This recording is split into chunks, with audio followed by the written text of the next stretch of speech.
All right. So what we're going to be doing, we're going to do one more example on like superposition to make sure everything makes sense. And then afterwards, we're going to move on to like another element in the circuit, which is called like op amps or operational amplifiers. Okay. We're going to basically learn about what they are and how we can use it in this class. Basically, we're going to like dissect it and say, okay, if it's a real world non-ideal op amp, this is what it looks like. But we can make some assumptions to make it like much easier for us. And we call that like an ideal op amp. And throughout the semester, we only assume we have like ideal op amp. Right? We're going to get to it. So before that, let's talk about like superposition. Let's do one more example on like superposition. Let's just say I am given this circuit. Example. I have a 2K. I have a 4 milliamps. I have a 6 volts, 2K, 1K,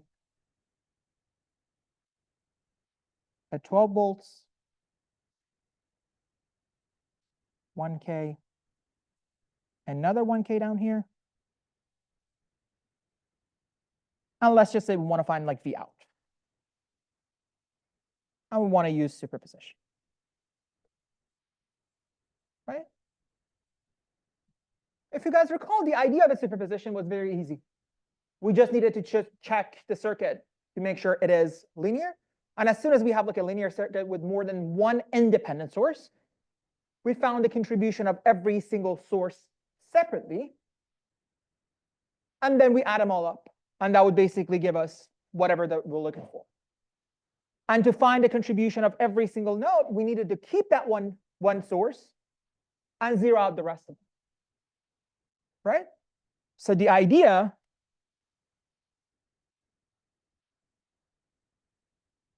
was to keep one independent source at a time.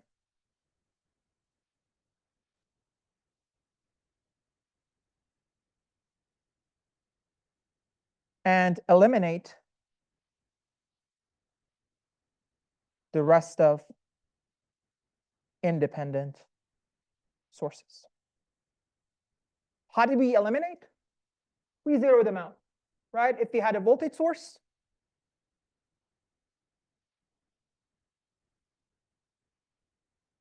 we replaced it by a wire. If we had a current source, we open it. Right? And we also said if we have like a dependent source, we're gonna leave it alone. We're not gonna touch it. Right? So leave dependent sources on.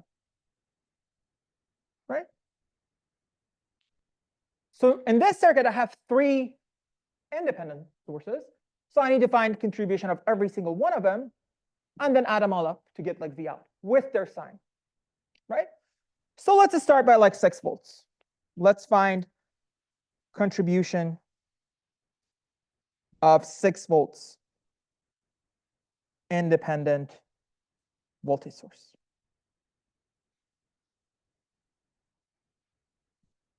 How do we find its contribution? We're going to keep the 6 volts and we're going to get rid of the rest of them. So if I keep that, what I have here is a 2K, another 2K. I'm going to keep this one plus minus 6 volts. If I get rid of this, it means I have to open it. So it would look like this. If I get rid of this one, it means I have to zero it out. And zeroing out a voltage source means I'm going to have to like short it out. So I'm going to have this. I have this 1K. I have this 1K over here. And obviously, I have this 1K up here. And let's just call my output V out 1, which basically means the output due to the source 1. Right? What's going on over here? How do we solve this? Well, let's take a look at like the circuit. If I look at this circuit, remember there is nothing going on in here. I opened it, right? So if I open it, there is no current going through here, right? So what is the relationship between these two? They're in series, right? So I can basically combine these two and get one resistance. So it's 2K plus 1K, which is the 3K. What else do I see in the circuit? Do you agree if I look at these two, they're in parallel? They share the exact same head and tail. So if I have 1K in parallel with 1K, which is half a K, right? Let me redraw the circuit, right? Do you agree this guy over here is a node? Just call it A. Do you agree this is also A? Yes? Yeah, there's just a wire, nothing going on. Do you agree this is a new node? Right? Let's just call it B. How about this one down here? Is it the same as A and B? No, it's a new node. Let's just call it C. Do you agree this guy down here is also C? There's a wire between them. Also, this guy is a C, right? So let's redraw the circuit. Let's just say this is B, this is A. I have this voltage source that goes between A and B. So let me just put it over here. That's a 6 volts. I have this 3K going between A and B. All right. What else do I have between A and B? Nothing. Nothing else is between A and B. Where does this equivalent go? It goes between A and C, right? That's the equivalent that goes between A and C. So let's say this is my half a K, which is 1K in parallel with 1K, that goes between A and C. I have this one left that goes between B and C. So I have this 2 that goes between B and C. So do you agree this circuit on the right is exactly the same as the circuit on the left? Right? They're exactly the same. What I'm claiming here is that if I find voltage across this half K, that is exactly V out 1. Why? Remember, this half K is 1K in parallel with 1K. It's this 1K in parallel with this 1K. If voltage across this 1K is V out 1, voltage across the other one should be V out 1 because they're in parallel. If I replace it by its equivalent, voltage across it should remain the same. So if I find voltage across this guy, it is V out 1. Right? I'm claiming I'm done because I know exactly like what this circuit is. What is this circuit? It's a voltage divider.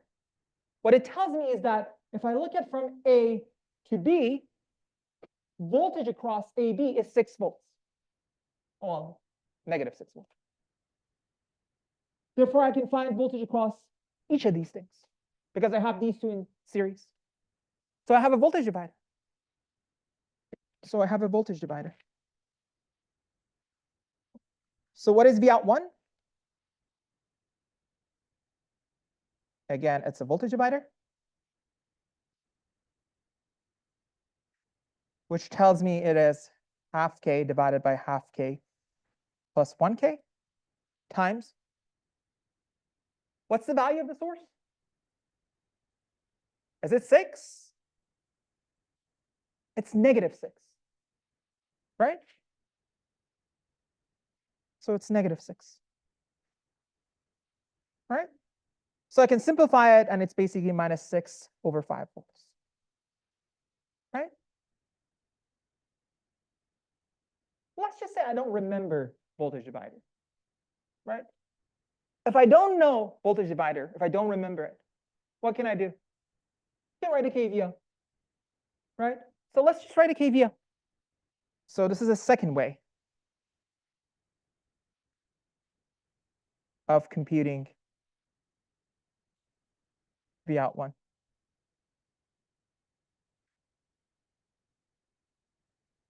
Let's just assume this is positive, this is negative, and this is my current.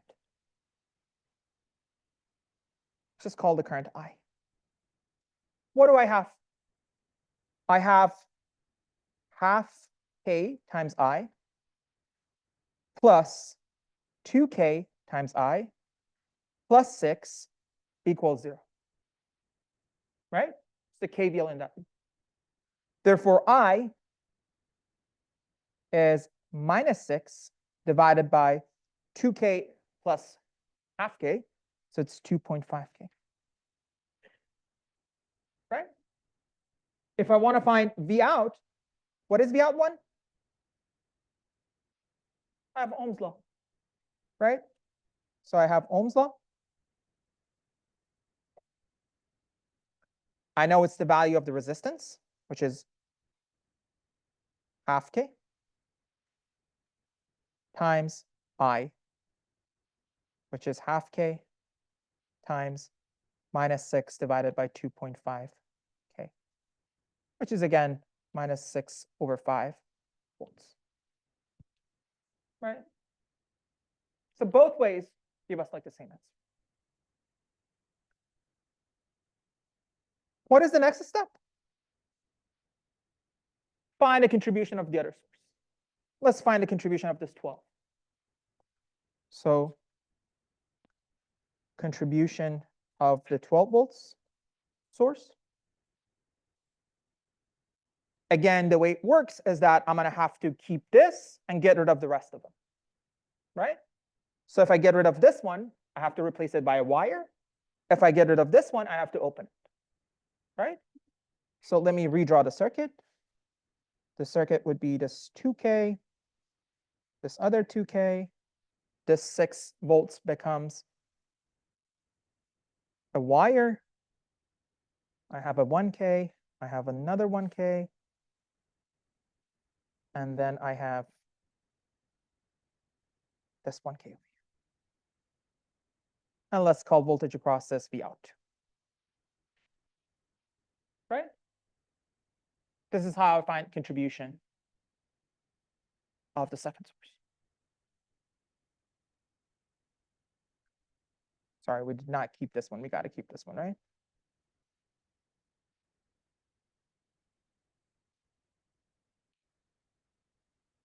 Yes. I have to open it, right? So if I open it, it means there's nothing going on here, right?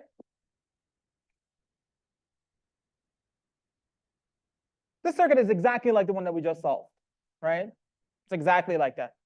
So let's just simplify it. So if I simplify it, I got these two again in series. So I have 2k in series with the 1k. So I have a 3k. These two things are in parallel. So I have 2k in parallel with 1k, which is 2/3 k. How do I know this? Just use the formula. 2 times 1 divided by 2 plus 1. That's 2/3 k. Right? And let's just redraw the circuit. If this one is A, do you agree this is B? They're different nodes. But this guy over here is exactly the same as B. Right? Whatever I have down here is like another node. Right? So if I have B here, A here, I have the source between that. This is my 12 volts. I have this equivalent resistance between them. So I have this 3k over here. I have this equivalent that goes between B and C. So I have this 2/3 k that goes between B and C. And I have this 1k that goes between A and C, right? And what I'm looking for is V out. What is the circuit? Again, another voltage divider. I have two resistors back to back.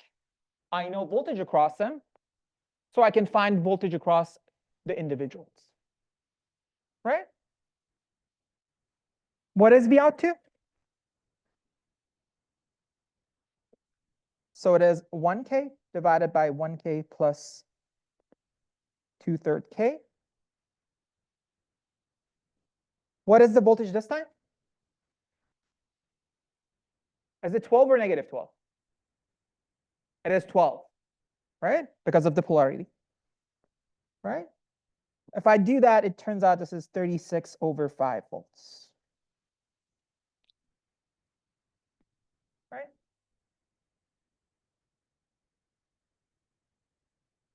We still need to find contribution of the third source that we got, which is this guy.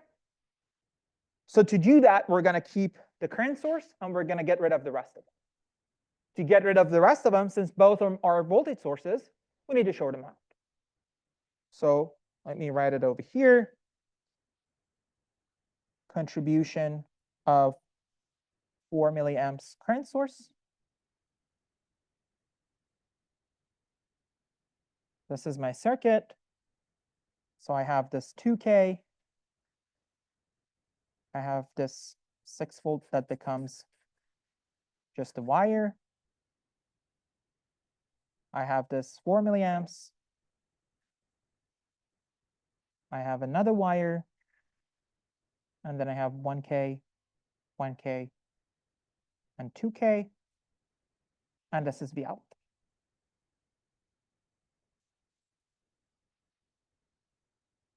Right? This is how I find the contribution of the current source.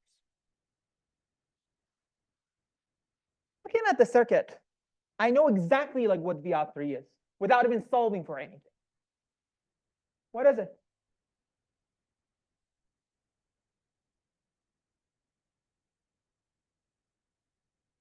What I'm claiming here is that I can get rid of whatever I have down here. They don't really matter. Why? Remember, current always takes the path with the least resistance. So if I have a current that's going down here, as soon as it gets to this point, it has two choices. It can either go down here or it can go right here. But this is the path with the least resistance. So it's going to go through here. It gets to this point, it can either go here or it can go here. Well, it takes the path with the least resistance, so it's going to go through here. So what he means is that like whatever I have down here does not even matter. Right? Basically, another way of saying whatever resistor I have down there, it's in parallel with a wire. So Vout3 is 0 since current always takes the path with least resistance.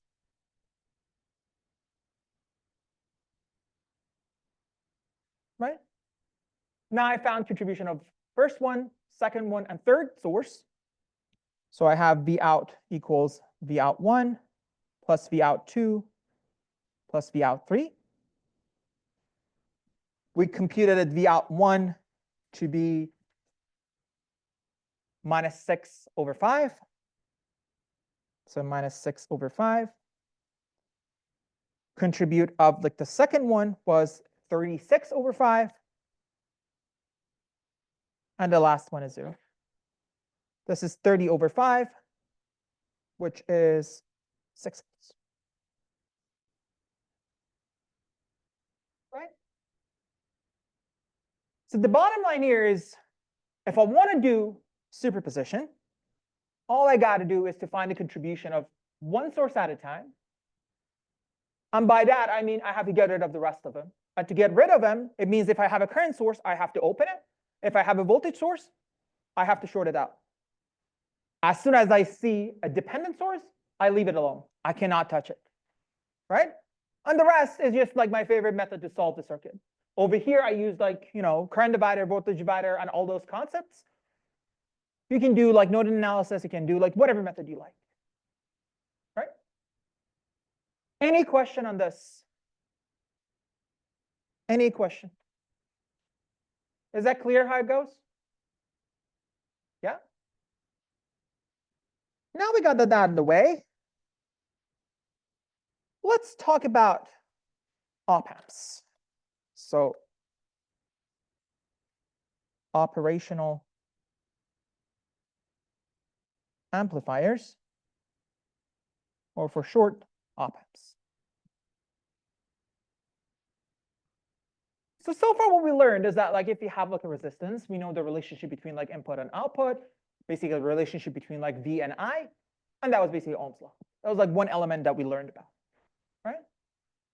But sometimes if we have a circuit, if we input something to the circuit, for example, if we have like a signal that's input, like voltage or current or like whatever, I want my output to be like much larger than my input, or I want my output to be like much smaller than my input, or I just want my input to be exactly the same as my output. But keep it in mind, in real world, I cannot keep my input to be exactly the same as my output, right? So I need to have like a circuit that actually makes sure of that, right? That's why we need to have like a buffer. We cannot just say, okay, I have like this input, and I have basically I can get like the output, right?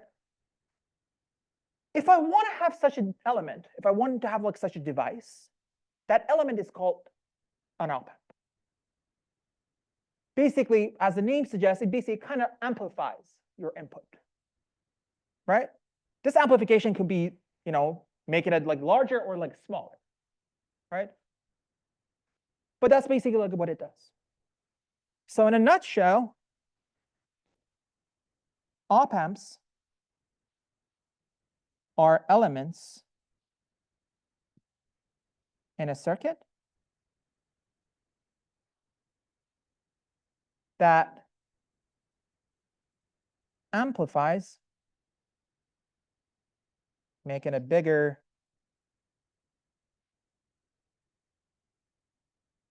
smaller, or the same, amplifies the output, right? In a circuit, we usually show an op-amp with this sign, this triangle, which has like some positive side, some negative side. It's just called voltage here V plus, voltage at this node here V negative, and over here it is the output. The difference between these two nodes is basically your input, right? And we also have two other things, which is called VDD and VSS. And that basically tells you the range of the output for this op-amp. VDD is the maximum range, and the VSS is the negative range. So VDD represents the maximum voltage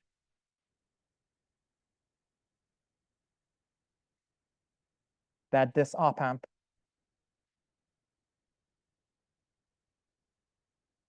can output.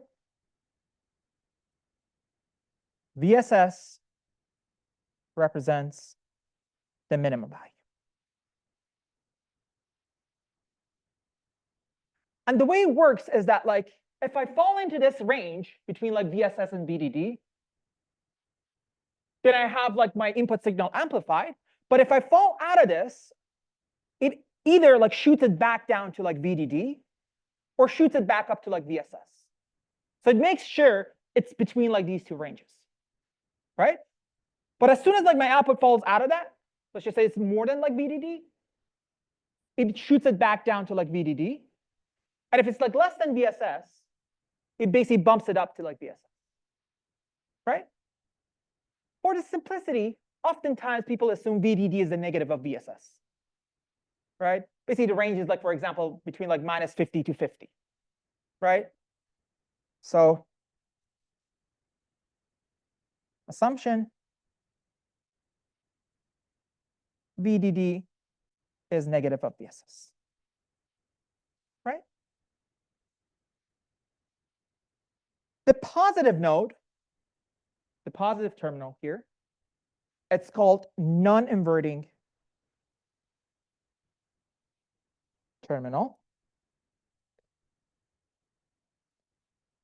The negative terminal, it's called inverting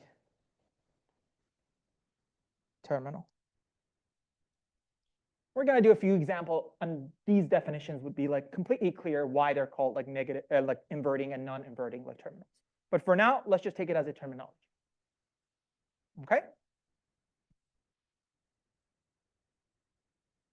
But if I dissect this op amp that I have, right? This is a real world op amp. If I cut it open, inside this triangle, it looks like this. So if I have a non-ideal op amp, if I look inside of it, it looks like this. I have this input resistance. I have two dependent sources. And I have some output resistance. And this is basically my op amp. This is V plus, this is V negative, and remember the whole thing here is my input voltage. This guy over here is some gain A, which we know it's going to be huge, it's going to be very big, times V plus minus V negative, or A times V input. This guy is VDD plus VSS divided by 2. Right? But if we go with our assumption, we know VDD is the negative of VSS. So this second source is going to be 0. Right? And obviously, this is going to be V out. Right? This is my V out.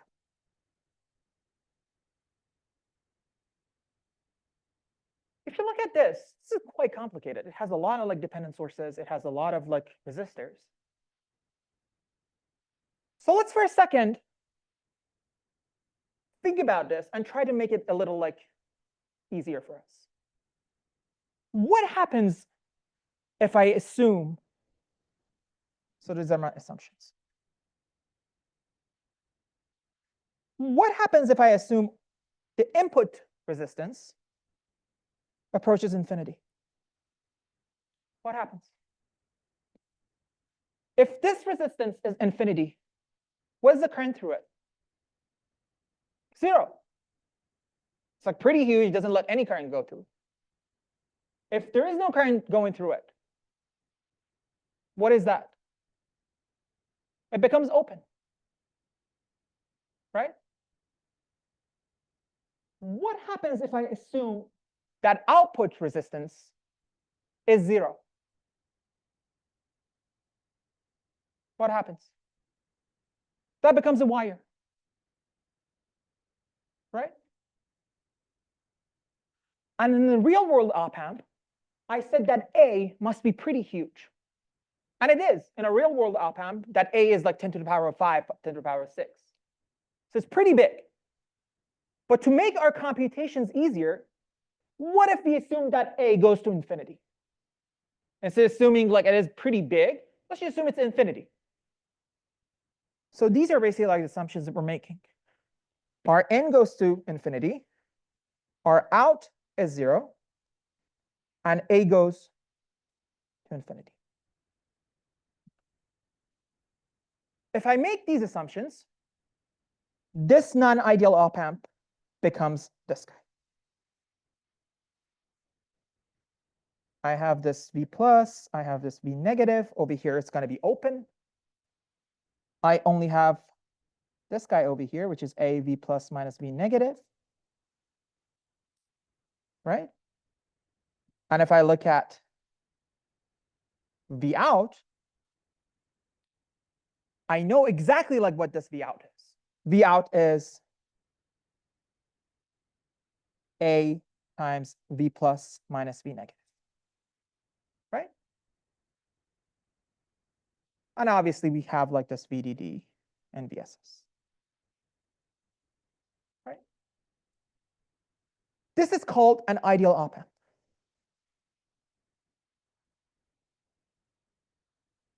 So if I make these assumptions, this complicated circuit over here becomes this simplified version. And the output of like this op-amp becomes A times V plus minus V infinity. V negative, sorry. Right?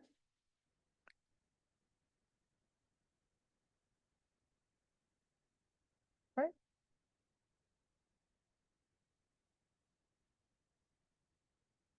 So let me quickly talk about like the characteristic of like this ideal op-amp that we have.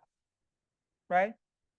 Remember, we know like the range. We know the range is between VSS to VDD. And if it's between that range, this is going to be my output, right? Which is a linear function of my input, right? So if I draw this, so the characteristic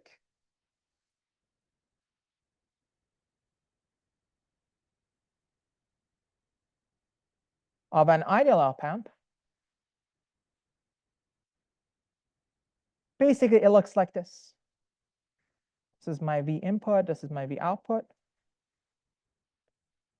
If it's less than VSS, it's going to go to VSS. If it's more than VDD, it's going to go down to like VDD. And if it's falling between these two, that would be this A V plus minus V negative, which is A V. Right?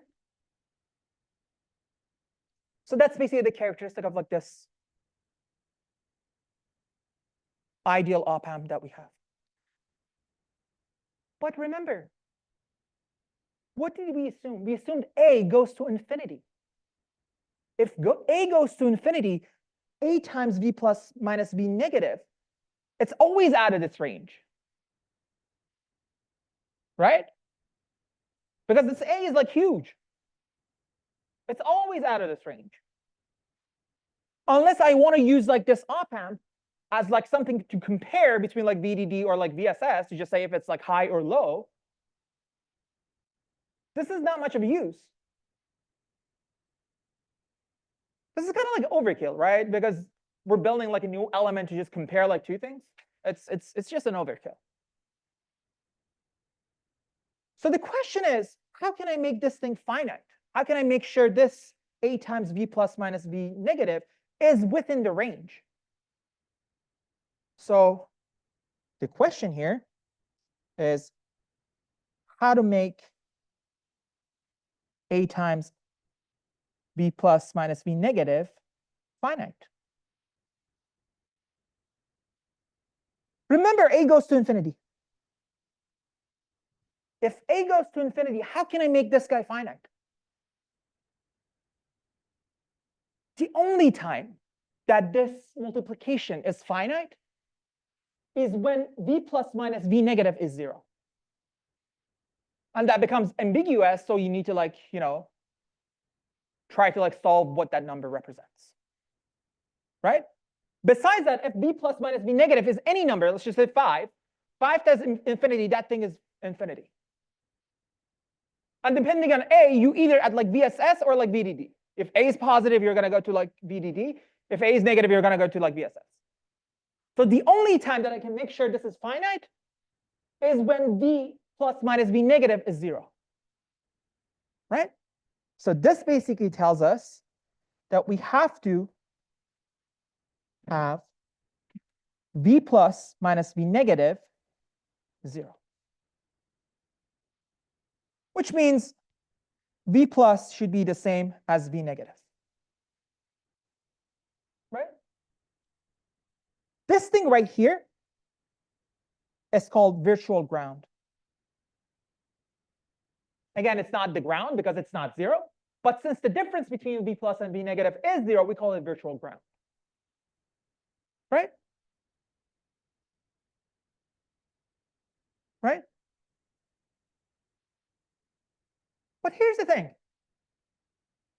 I know by doing this, I know by equating V plus to V negative, this multiplication is finite. But how do I know it actually falls into the range? It might be finite, but outside the range.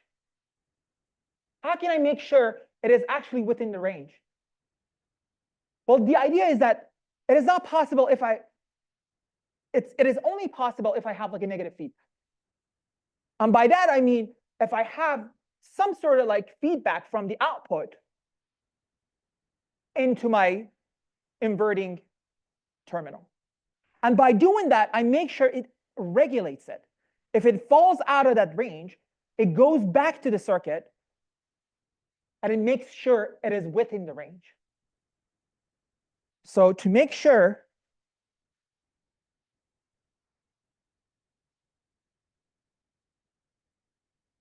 we have our desired output, we need to have negative feedback.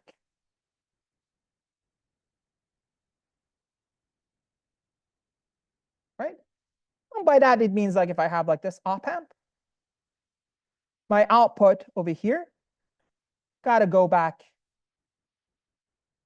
to the inverting terminal. Right? And by doing that, if I wiggle my input over here a little bit, it goes to like my output, and it basically goes back to the input to just make sure it is within the range.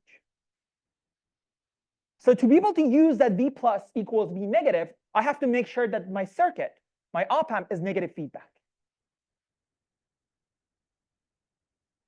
Good thing is, in this course, we always get negative feedback circuits. So all the op amps we're dealing with, they got negative feedback.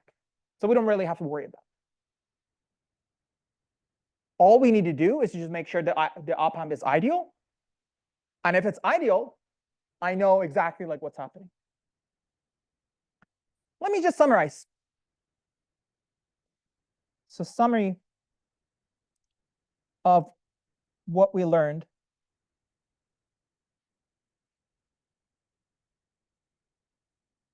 What we learned is that for an ideal op amp,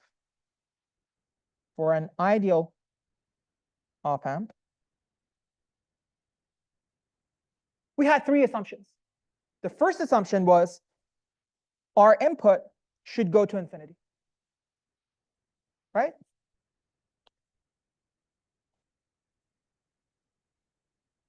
If our input goes to infinity, it means it is open.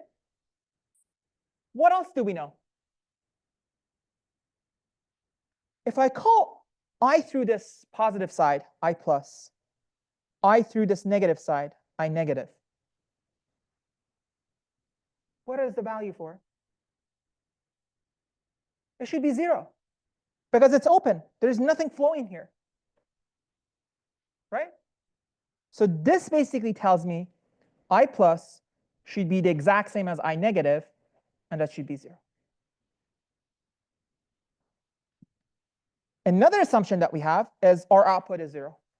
What it means is that there's not going to be any output here, and I can basically compute my V output the way I want to.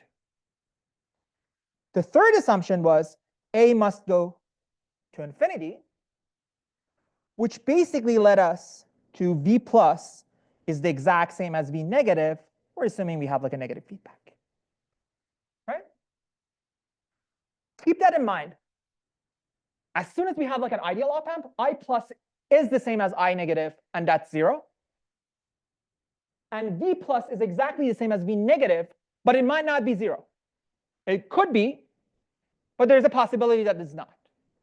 But for current, it is always 0. right? We call these two rules the golden rules of op amps. Whenever you're dealing with an ideal op amp, these are the equations that you need to incorporate. So let me write it down.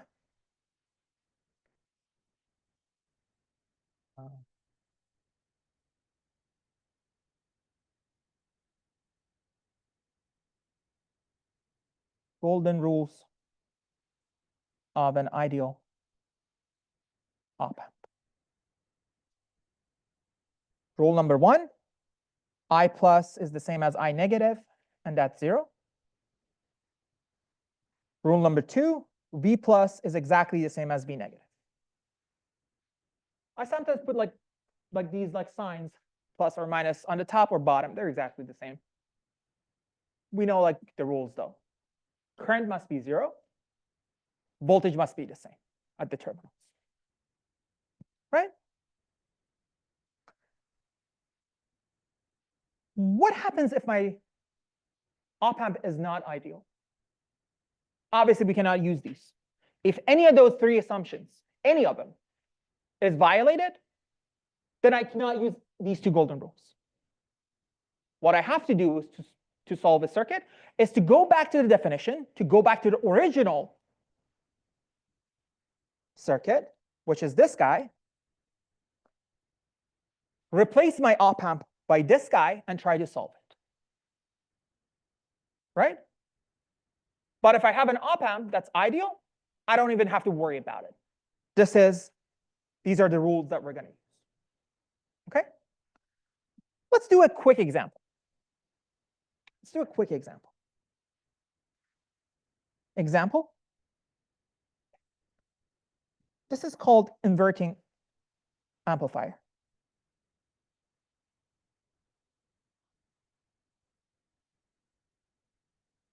Let's just say I have a circuit that looks like this. This is V input. This is some R1 that goes to the inverting side of my op amp. This guy over here goes here. I have the second resistor over here, and that goes to my output here. And this is plus, and this is negative.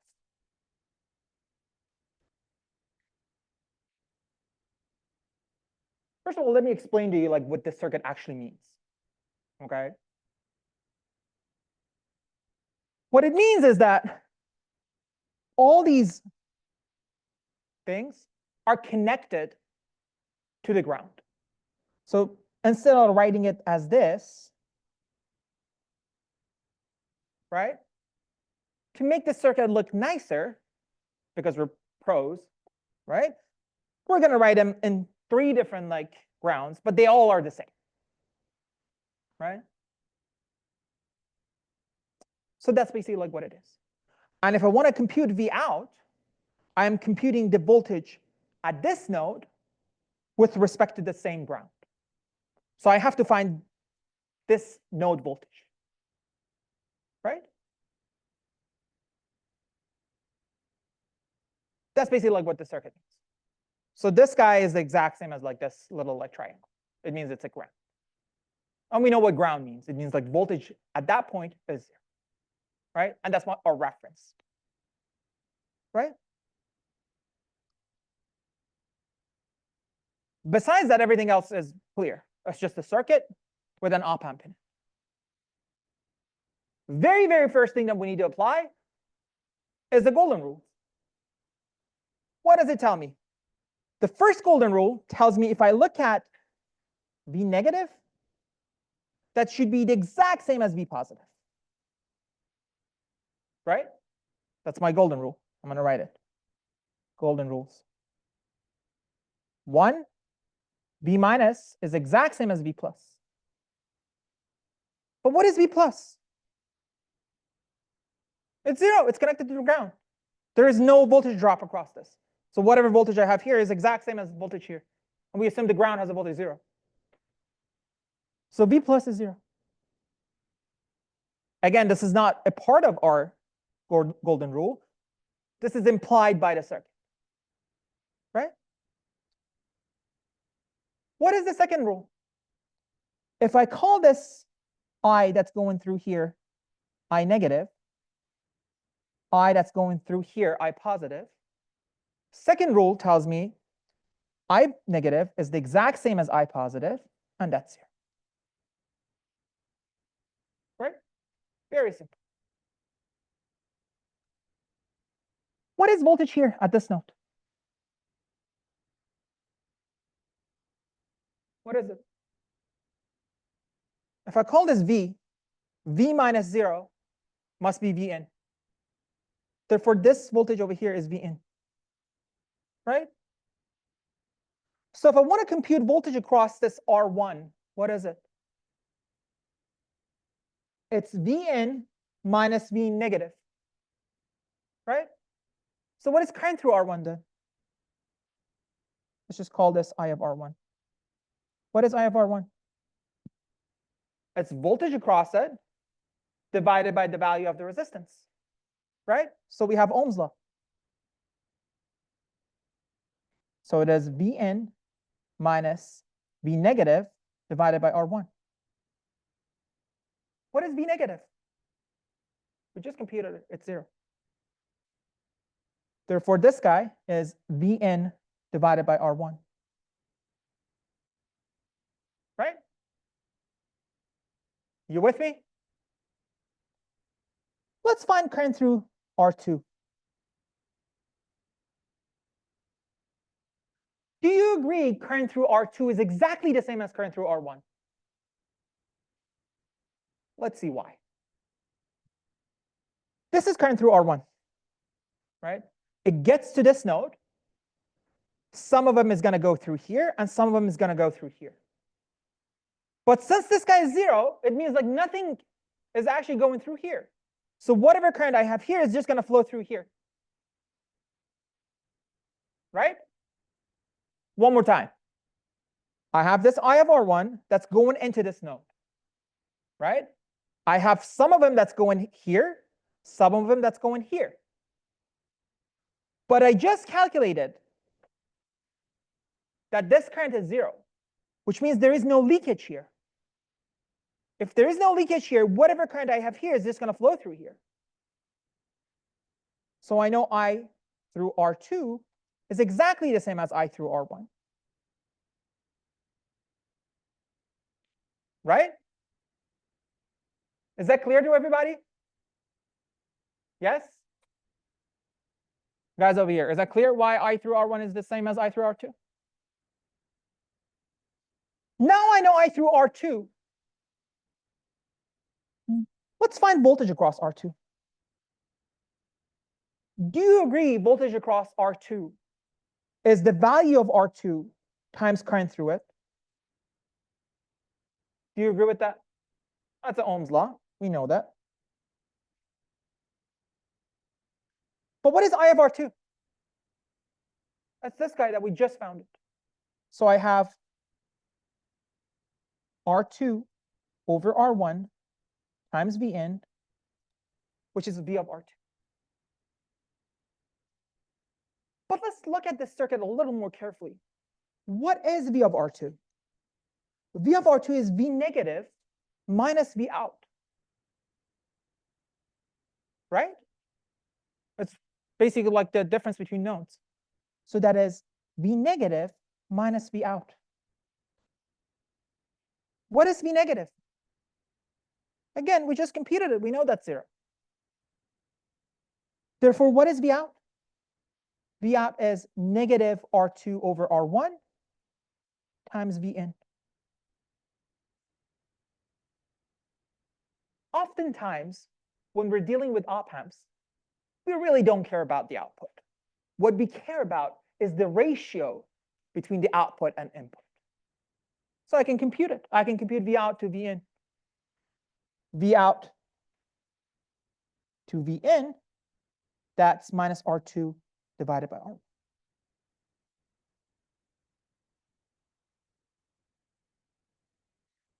Right? Does that make sense? Does that make sense like how I computed V out? I just used the golden rules and then applied KCL or KVL, right? What we're going to be doing next lecture, we're going to do a few more examples on this. And we're going to apply, like, again, these golden rules. We're not going to go through like the non-ideal op-amps, but if you're given a non-ideal op-amp, you know how to apply it. You just need to replace the op-amp by the non-ideal form of it, which is basically that input resistance, output resistance, and those two dependent sources, right? All right, I'll see you guys Friday.